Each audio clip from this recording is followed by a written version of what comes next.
2024년 7월 26일 MIN 뉴스입니다.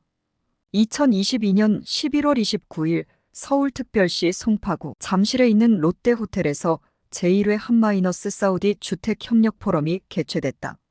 사우디아라비아가 국가 미래 전략 사업으로 추진하고 있는 네옴시티 등에서 양국이 협력을 강화하기 위한 목적이다.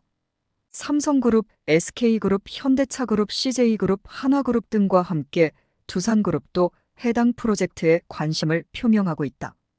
국내에서 제2의 중동붐이 올 것이라며 설레는 것과 달리 미국, 서유럽, 일본, 중국 등은 네옴시티에 관심을 전혀 보이지 않고 있다. 그 이유가 무엇일지 궁금하다. 두산도 원자력과 해상풍력 관련 사업을 펼치고 있는 두산에너빌리티를 통해 소형 모듈 원자로 개발에 참여하길 희망한다. 윤석열 정부가 탈원전 정책을 폐기하며 원전 관련 기업은 적극적으로 해외 진출을 추진 중이다. 100년이 넘는 역사를 자랑하는 두산은 2005년 박용호 전 회장의 내부 고발로 신뢰에 큰 타격을 받았다.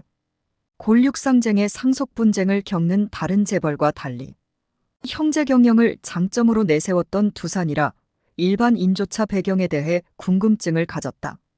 박 회장이 촉발한 두산의 내부 고발 사건을 분석해보자. 오너의 밀실 경영이 빚은 대참사로 각인. 박 회장은 창업주인 박두병의 둘째 아들로 형인 박용곤에 이어 1996년부터 2005년까지 두산 회장직을 맡았다. 두산은 식음료 경공업 생활문화 등 내수산업 위주로 사업을 펼치다가 경영난을 겪으면서 1995년부터 구조조정을 단행해 성공했다. 다른 재벌이 1997년 국제통화기금 외환위기로 해체되거나 사업이 축소된 것과 달리 적극적인 인수합병으로 덩치를 키웠다.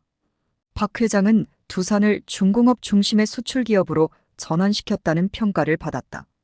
하지만 2005년 차기 회장 자리를 동생인 박용성에게 물려주라는 형제들의 요구에 반발하다가 물러나면서 내부 고발을 결행했다.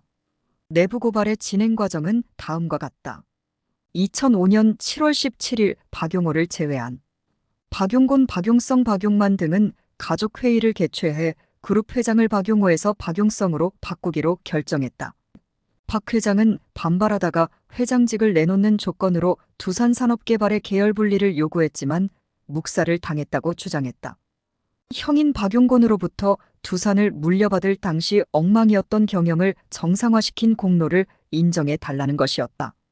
그럼에도 받아들여지지 않자 7월 21일 동생인 박용성, 박용만이 1,700억 원의 비자금을 조성하고 800억 원대의 외화를 밀반출했다고 검찰에 고발했다.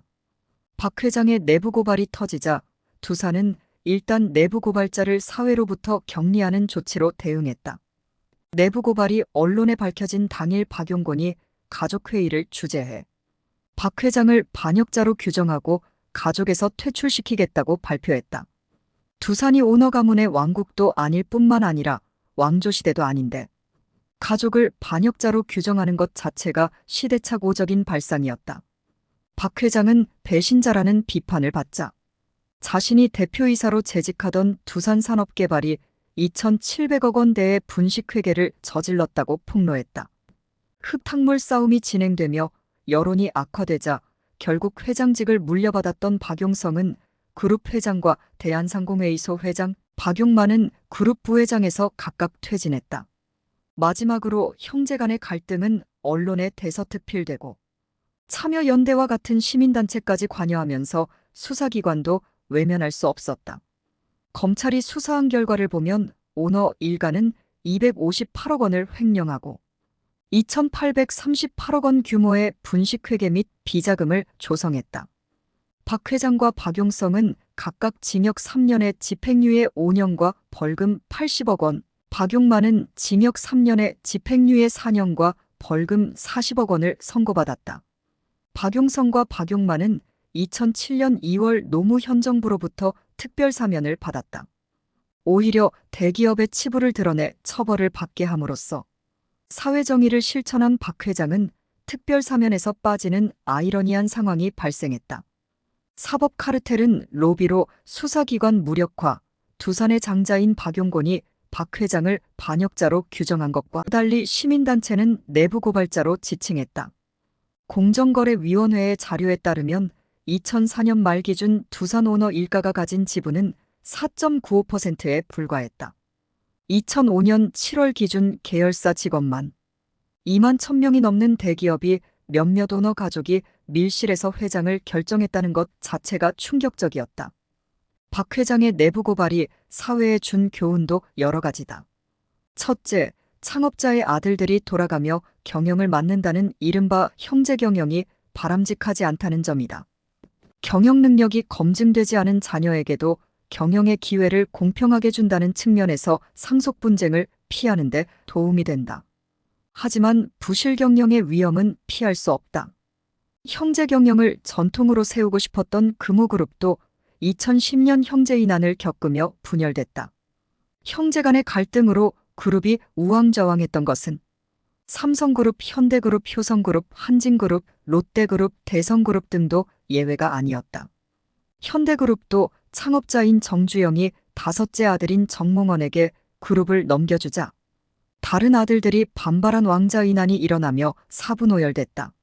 삼성그룹은 창업자인 이병철이 장자인 이맹의 대신 삼남인 이건희를 후계자로 지명했지만 조용히 넘어갔다. 둘째, 수사기관은 정권의 눈치도 보지만 사법 카르텔의 로비에 매우 취약해 실체적 진실을 밝히지 못한다. 1945년 해방 이후 최초로 재벌 회장이 구체적 근거를 갖고 내부 고발을 단행했지만 수사 결과는 초라했다. 박 회장이 고발한 불법 행위에 관련된 금액이 수사로 밝혀진 불법 자금의 규모가 많았다. 당시 노무현 정부는 부정부패와 단절하기 위해 노력했지만 일선 공무원은 자신들의 기득권을 보호하기 위해 협력하지 않았다. 불법 행위를 자행한 재벌이 호화로운 경력을 자랑하는 변호사로 법률팀을 구성해 변론하면 수사 재판 결과마저 조율할 수 있다는 것을 충분히 검증해준 사건이다. 셋째, 우리 사회에서 내부 고발자를 배신자 혹은 반역자로 규정해 우호적인 여론을 조성하면 피고발자에게 동정하는 세력이 생긴다. 아무리 백성에게 포악한 왕이라고 해도 신하가 왕을 처단하면 반역행위라고 인식하는 것처럼 서열을 중시하는 사회 분위기가 남아있기 때문이다.